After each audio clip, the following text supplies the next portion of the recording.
വരന്തരപ്പള്ളി ഗ്രാമപഞ്ചായത്തിൽ അധികൃതരുടെ അവഗണനയ്ക്ക് ഉദാഹരണമായി മാറുകയാണ് നന്ദിപുരത്തെ ഏക ബസ് കാത്തിരിപ്പ് കേന്ദ്രം. പരിസരമാകെ മാലിന്യങ്ങൾ നിറഞ്ഞതോടെ യാത്രക്കാർക്ക് ഇവിടെ നിൽക്കാൻ പോലും പറ്റാത്ത സാഹചര്യമാണ്. പ്രശ്നത്തിൽ അടിയന്തരമായി ഇടപെടണമെന്നാവശ്യപ്പെട്ട് പരിസ്ഥിതി പ്രവർത്തകൻ KG രവീന്ദ്രനാഥ് പഞ്ചായത്ത് സെക്രട്ടറിക്ക് പരാതി നൽകി.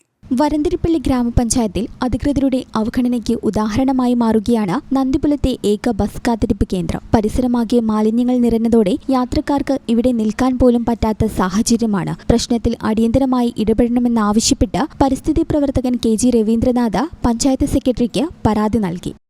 വരന്തരപ്പള്ളി ഗ്രാമപഞ്ചായത്തിലെ നന്ദിപുരം സെന്ററിലുള്ള ഏക ബസ് കാത്തിരിപ്പ് കേന്ദ്രമാണ് ഇന്ന് മാലിന്യങ്ങളുടെ കേന്ദ്രമായി മാറിയിരിക്കുന്നത്. ചപ്പും ചവറുകളും മറ്റു പ്ലാസ്റ്റിക് അവശിഷ്ടങ്ങളും അടിഞ്ഞുകൂടി കാത്തിരിപ്പ് കേന്ദ്രത്തിന്റെ പരിസരം പൂർണ്ണമായും വൃത്തിഹീനമായി കിടക്കുകയാണ്. ദുർഗന്ധം വമിക്കുന്നതിനാൽ യാത്രക്കാർക്ക് ഇവിടെ കയറി നിൽക്കാനോ ഇരിക്കാനോ കഴിയാത്ത അവസ്ഥയാണ്. മാലിന്യ കൂമ്പാരങ്ങൾക്കിടയിൽ പാമ്പ് ഉൾപ്പെടെയുള്ള ഇഴജന്തുക്കൾ ഒളിഞ്ഞിരിക്കാനുള്ള സാധ്യതയും വളരെ കൂടുതലാണ്. ഇത് യാത്രക്കാരുടെ ജീവന് തന്നെ ഭീഷണി ഉയർത്തുന്നു. മഴക്കാലം അടുത്തുവന്നിട്ടും കാത്തിരിപ്പ് കേന്ദ്രത്തിന് സമീപത്തെ കാനകൾ വൃത്തിയാക്കാൻ അധികൃതർ തയ്യാറായിട്ടില്ല. കാനകൾ മുഴുവൻ മണ്ണും മാലിന്യവും വന്ന് അടിഞ്ഞുകിടക്കുകയാണ്. കാലവർഷം ശക്തി പ്രാപിച്ചാൽ വെള്ളം സുഗമമായി ഒഴുകിപ്പോകാൻ സാധിക്കാതെ ഈ ഭാഗത്ത് വലിയ വെള്ളക്കെട്ട് രൂപപ്പെടാൻ സാധ്യതയുണ്ട്. ശുചിത്വം നമ്മുടെ പഞ്ചായത്തിന്റെ മുഖമുദ്ര എന്ന് പ്രഖ്യാപിക്കുമ്പോഴും തദ്ദേശ സ്ഥാപനത്തിന്റെ തൊട്ടുമുന്നിലുള്ള ഇത്തരം ഗുരുതരമായ പ്രശ്നങ്ങൾ കാണാതെ പോകുകയാണെന്ന് പരിസ്ഥിതി പ്രവർത്തകൻ KG രവീന്ദ്രനാഥ് പറയുന്നു.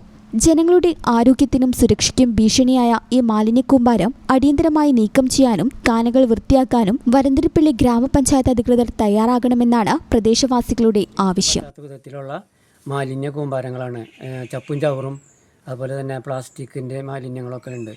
മാത്രമല്ല അവിടുത്തെ ഓടകളൊക്കെ ഈ ചപ്പും ചവറും മൂലം അടഞ്ഞു കിടക്കുകയാണ്. അപ്പോൾ ഈ ഓടയിലൂടെ വെള്ളം സുഗമമായി ഒഴുകാൻ പറ്റില്ല കാലവർഷം ശക്തി പ്രാപിക്കുക. അപ്പോൾ അത് വല്ലാത്തൊരു വെള്ളക്കെട്ട് സൃഷ്ടിക്കും. നമ്മൾ ശുചിത്വത്തിൽ മുൻപന്തിയിലാണ് ഈ പഞ്ചായത്ത് എന്ന് പറഞ്ഞിട്ട് കാര്യമില്ല. ശുചിത്വം വേണം. അപ്പോൾ അതുമായി ബന്ധപ്പെട്ട് ഇവിടുത്തെ മാലിന്യങ്ങൾ എത്രയും പെട്ടെന്ന് തന്നെ ഹരിതകർമ്മ സേനകളെ കൊണ്ട് മാറ്റിക്കാനുള്ള നടപടി പഞ്ചായത്ത് സ്വീകരിക്കണമെന്ന് ആവശ്യപ്പെട്ടുകൊണ്ട് ഒരു മനുഷ്യാവശ്യ പ്രവർത്തകൻ എന്ന നിലയ്ക്ക് ഞാൻ വരന്തരപ്പള്ളി ഗ്രാമപഞ്ചായത്ത് സെക്രട്ടറിക്ക് പരാതി കൊടുത്തിട്ടുണ്ട്.